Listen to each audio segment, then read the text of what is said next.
Vous savez, dans la vie, des fois, faut faire ce que les gens attendent de vous. Là, par exemple, vous vous demandez « Mais pourquoi tu as un sombrero dans ta miniature ?» Parce qu'on me l'a demandé. Mais des fois aussi, faut faire ce que vous avez vraiment envie. Par exemple, là, je vais vous parler d'un film qui, à mon avis, est passé totalement inaperçu en France. Injustement. Peut-être à cause de son nom. Mister Babadook.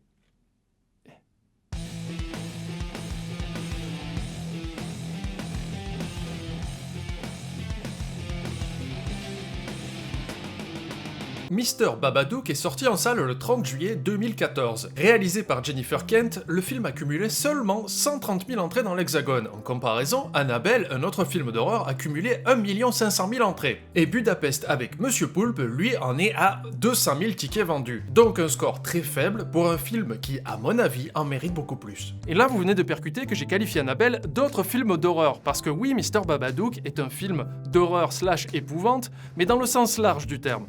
Pour Budapest, c'est plus les critiques qui l'ont qualifié d'horreur, c'est autre chose. Amelia, veuve depuis 6 ans, vit avec son fils Samuel, lui aussi âgé de 6 ans. Grosse ambiance. Elle essaie tant bien que mal de vivre sa vie de mère seule avec un enfant turbulent qu'elle a du mal à aimer, étant le symbole du décès de son mari. En effet, en conduisant Amelia à l'hôpital pour accoucher, ce dernier perdra la vie dans un accident de voiture quelques heures avant que Samuel vienne au monde. Très grosse ambiance. Une nuit de plus où Amelia doit rassurer le jeune homme avant de dormir en lui lisant une histoire, ce dernier trouvera dans sa bibliothèque le livre de Mister Babadook, un personnage lugubre qui attend de rentrer dans la maison pour prendre possession de la mère et mettre fin à ses jours ainsi que ceux de son enfant. S'ensuit une lutte dans une spirale de plus en plus sombre pour échapper au sinistre personnage. Je veux bien admettre que le postulat de départ n'est pas un des plus percutants qu'on ait pu voir, mais là où le film va briller, c'est sur son atmosphère. Et là, les enfants, on va parler d'un aspect du cinéma qui est souvent négligé, le sound design. De ce côté, si je peux vous donner un conseil pour regarder ce film, c'est au casque. Chaque son du film possède une signification, un impact, rien n'est laissé au hasard. Le mixage audio est tellement parfait que le film peut vous mettre mal à l'aise et vous faire monter une peur viscérale, sans jamais avoir recours à des ficelles grossières pour vous effrayer, comme les jumpscares. Qu'est-ce que c'est un jumpscare ? C'est de faire apparaître soudainement quelque chose à l'écran sans prévenir avec un son extrêmement fort pour attirer votre attention. Comme là par exemple. Bon là c'est tout pourri, mais mon but à moi ce n'est pas de vous effrayer. Et pourquoi un prout ? Parce qu'on me l'a demandé. J'écoute mon public. Il faut que je sois clair, je déteste les jumpscares. C'est de la merde, c'est la facilité. Un jumpscare ne fait pas peur, il vous fait sursauter et en général, moi, je suis agacé une seconde après. C'est l'équivalent de votre petit-neveu qui vous met un doigt dans les côtes pendant que vous êtes tranquille devant la télévision. Donc, si une scène est censée me faire peur, mais qu'au final, j'ai juste envie de mettre une gifle au réalisateur parce qu'il se comporte comme un petit con, l'effet est un peu raté, non ? Quand je parlais d'Annabelle plus haut, ce n'était pas innocent. Les films d'horreur modernes, comme Annabelle ou encore le remake de Ça de Stephen King, ne proposent plus rien, c'est un défilé de jumpscares sans âme, ce qui fait que je me suis éloigné du genre. Car les réalisateurs démontraient une certaine paresse dans la réalisation, les spectateurs seront peut-être effrayés quelques secondes, mais rien qui ne laissera de marque ou qui feront de ces films des classiques. Un chat qui saute sur une poubelle peut me surprendre aussi, mais c'est pas pour ça que je vais le qualifier d'équivalent félin d'Alfred Hitchcock. Deuxième chose qui fait la différence, on ne voit quasiment pas le Babadook. Là où d'autres films exploseraient en éjaculation précoce pour vous montrer immédiatement le monstre du jour à coups de CGI onéreux et autres dents pointues, Mister Babadook fera le strict minimum, car le cerveau humain arrive très bien tout seul à imaginer les pires choses du monde, surtout quand il ne les voit pas. Regarde, quand t'étais petit, tu descendais à la cave, la lumière marchait pas, t'allais mourir de peur. Et pourtant tu voyais rien. C'est la caboche qui fait tout le taf. Les raisons du petit nombre d'acteurs et du faible taux d'effets spéciaux est sûrement aussi dû au budget. Seulement 2 500 000 $, dont 30 000 qui ont été récoltés sur Kickstarter.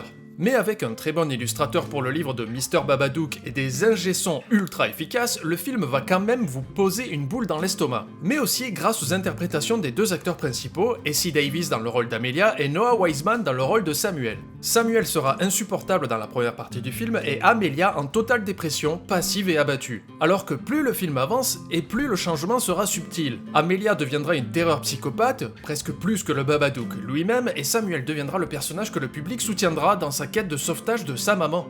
Là, je vais rentrer dans la période de gâchage de film, ou spoiler comme disent les anglophones, donc si vous comptez voir le film, skippez juste à ce timecode pour éviter que je vous gâche l'intrigue.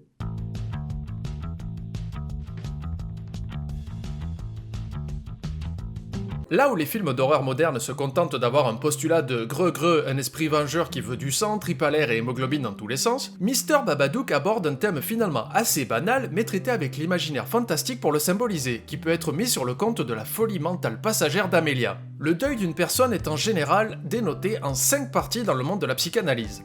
Et en faisant des recherches, j'ai vu que maintenant on pouvait en dénombrer 7. Mais pour cette critique, je vais rester sur 5. Parce que les 5 étapes connues du deuil sont le déni, la colère, le marchandage, la dépression, puis finalement l'acceptation. Alors là, j'admets complètement que je vais peut-être me tirer une balle dans les pattes, mais on retrouve toutes ces étapes dans le film, mais pas forcément dans le bon ordre. Explication. Tout d'abord, il faut établir que Samuel est le lien pour Amelia de la mort de son mari. En effet, il est né le jour de la mort de son père, ce qui explique dans le film pourquoi Samuel ne fête jamais son anniversaire à cette date. Elle a du mal à aimer son fils mais continue à s'en occuper sans jamais faire face au problème. Et c'est là qu'entre en scène le Babadook, qu'on va appeler ici le deuil. Ah ben oui, de suite ça fait moins peur, hein, mais bon. Voyons les étapes du deuil symbolisées par Monsieur Dook. Le déni.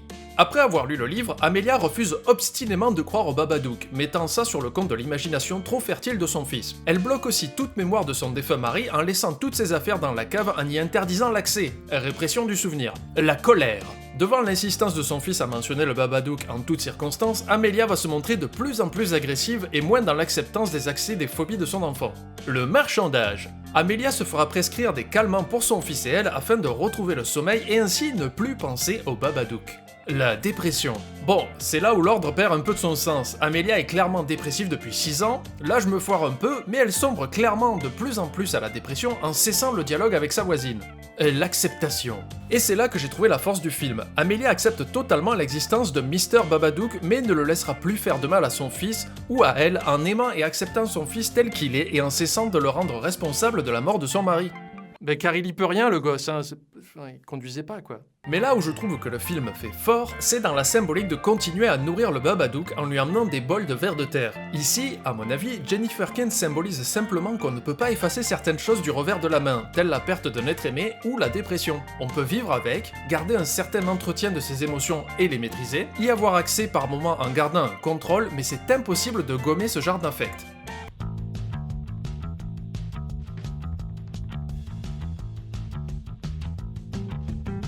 C'est ce symbolisme omniprésent, cette ambiance sonore viscérale et ces acteurs qui sonnent tout le temps juste qui me donnent envie de vous dire de regarder Mr. Babadook. Clairement, un très bon film qui a sûrement souffert d'une mauvaise distribution à cause du budget dans notre pays. J'espère que cette vidéo aura piqué votre intérêt pour découvrir ce film qui est disponible sur Netflix. N'hésitez pas à vous abonner et à partager la vidéo si ça vous a plu et me dire ce que vous en avez pensé en général dans la section commentaires. Et si jamais je vois que ça vous plaît, je tiens à vous dire que ma prochaine critique portera sur un film d'horreur français disponible sur Netflix USA. Abonne-toi à la chaîne de Panda. Y a des blagues et pas mal de caca. Abonne-toi à la chaîne de Panda.